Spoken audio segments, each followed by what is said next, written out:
Nagsimula sa simple na pasulyap-sulyap, nagpapapansin sa'yo.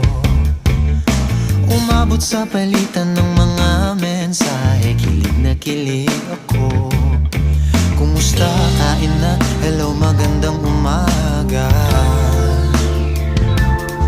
Ingat ka, pahinga, huwag kang masyadong magpupuyat pa.